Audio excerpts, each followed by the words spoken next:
You know what? I'm not done. I wanted to get that shelving thing up there, and I guess now it's an independent little segment, so that's good.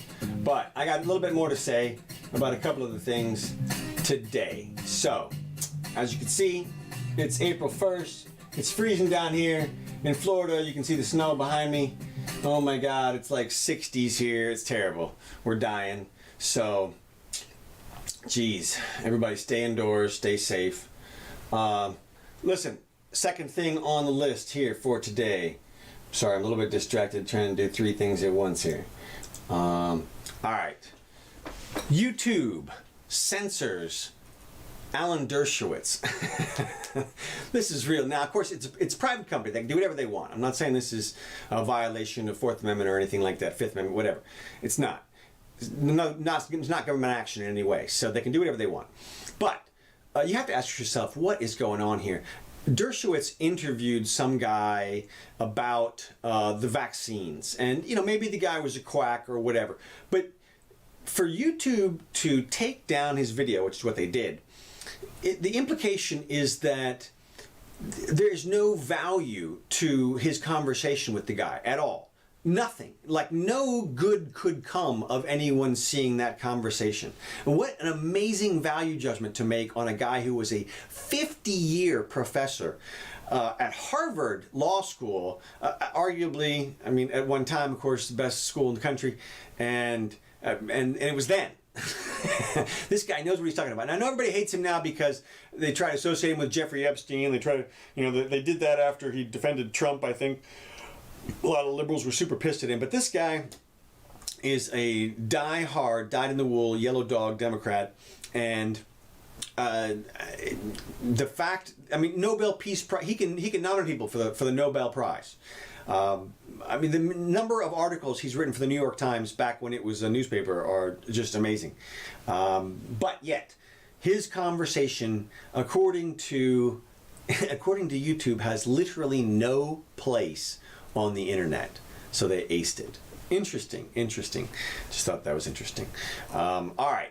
New York City goes green. Not that kind of green, not green energy. They went the other green. They went weed legalization. Yesterday, it's not April Fool's. Yesterday, Cuomo signed into law a bill in New York that made it legal for people to own up to 3 ounces of weed, which is a fair amount. I mean, that's, you know, that's like a month or 2 or 3 supply, depending on how much you smoke, I guess. But it doesn't go into effect for 18 months. They're going to take some time to regulate it, which is interesting. I mean, the old, you know, the word regulate, you have to remember, the concept originally was to make regular. In other words, to not inhibit. And yet somehow it's turned into the opposite. But, well, I know how. Everybody knows how. Incrementalism. But anyway, they're going to tax it 20%. They're going to require licensing still, so there's probably still going to be a substantial black market, unfortunately, at least for a little while. But I mean, 20% is not bad, so maybe it'll drive out the black market to some extent. Localities can opt out, but that's fine because you can just drive over to the next city. I mean, it's a little stupid, but whatever. Use in public is okay today. So if you see people smoking in New York today, that's fine. It's legal now. Now, they're also going to have expungements, which is one of the best parts about this law. The drug war was always stupid. It was never, first of all, you don't regulate drugs. It's not the drugs that the law affects. It's never the drugs. Because you can pass whatever laws you want. The drugs are just going to sit there. They don't give a shit. They don't care. What you're doing is, you're regulating people. You're regulating people's use of the thing sitting there. Because the people are the only ones that are going to do anything about the law. They're the only ones who are going to read the law. The only ones who are going to respond to it. So that's all you're doing is regulating people. And the reason the drug law is stupid and unconstitutional is because it regulates free people who've never done anything wrong. People who haven't done anything. How can you take away their rights to have a substance that they want to ingest? And, you know, to me, it's also in the Constitution, in the 9th Amendment. People need to refer back to the 9th Amendment. It talks about the rights that are reserved to the people and to the states.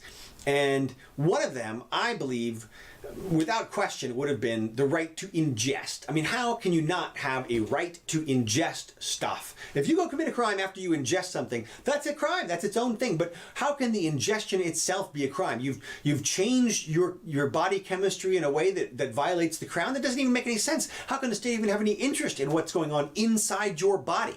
I mean, that's another abortion topic we'll get to at a different time, but it can't possibly. Only the stuff that you do with your body can the state have any interest in. So it was crazy to begin with. Now, another great thing, so it'll be good if they get some people's records cleaned up a little bit. The fact that marijuana has been a Schedule I felony, and to some extent, depending on how much you had and what you were doing with it, it's going to help a lot of people and a lot of minorities. So that's good. Now, here's another good thing that's coming on the way.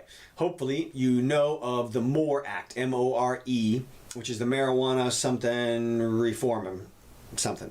Anyway, it's the federal equivalent to what's going on in all states these days. It would eradicate people's past record in terms of the stuff that this law now makes legal. And basically, it's owning small amounts of marijuana and doing what you want with it.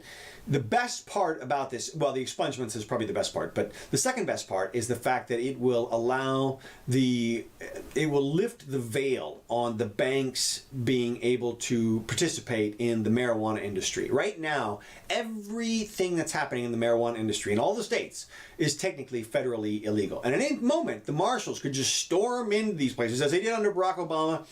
I'm not sure if I remember hearing about it happening under Trump. I don't think so. But certainly all the presidents from Obama going back, they would raid these dispensaries and stuff like that. And they've stopped doing that, of course. And now, of course, even D.C. has legalization. Now with New York, and of course, Massachusetts is already there. New Jersey's already there. So it's really just the South that's holding out. And you got Florida has medical already. So it'll just be a matter of time. All the states are going to need revenue, and this is a great way to make it happen. I just wish that they would do it by recognizing the Ninth Amendment and everybody's right to ingestion, which I think is implicit in that. But kudos to New York, and of course Governor Cuomo actually signed it into law, if you can believe that. All right. Belgium and the waffle problem. I see this happening all the time these days. Here's what's going on.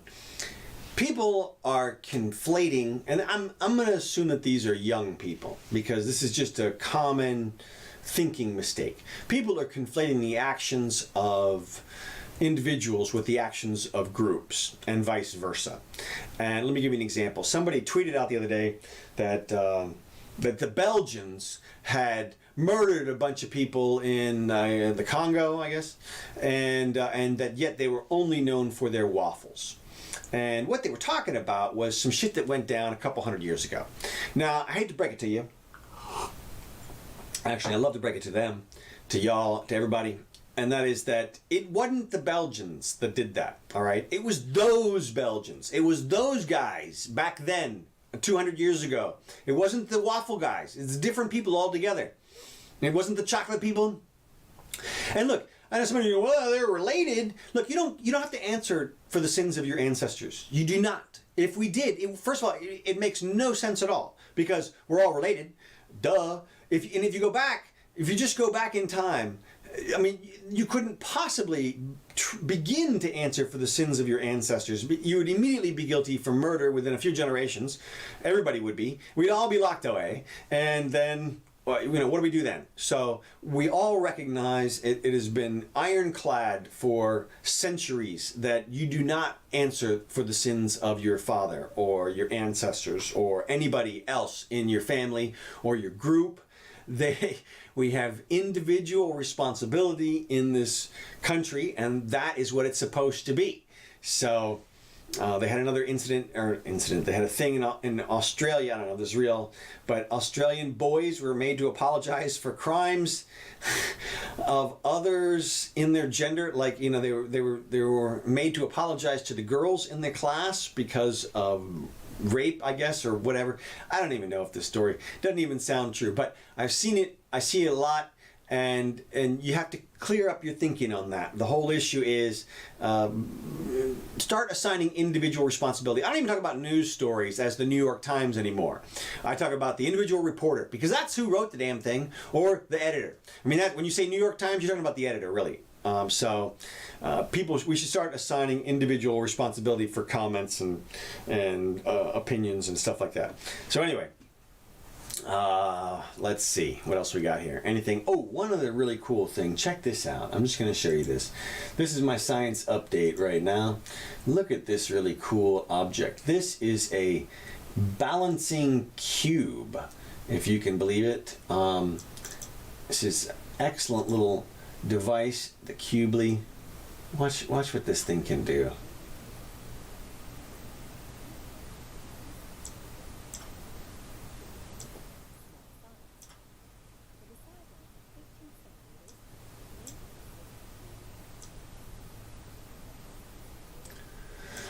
So it's got these rotors. It's talking about the structure here. And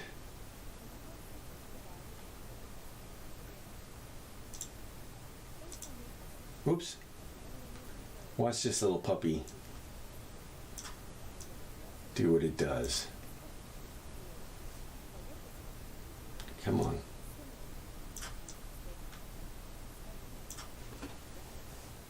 It's stable right there. It's literally standing up by itself. And it can do this. It just manipulates the rotational energy in its gyros very effectively and precisely and with high speed.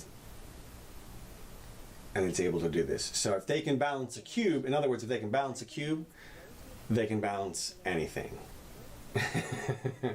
So check this thing out, the Cubli. Watch, it's a neat little video, so it's going on too long here, so I'll stop. All right, thanks again. That's all I got for this time. I'm done again. So, thanks, Kevin McLeod. Appreciate your tracks, and we'll see you next time.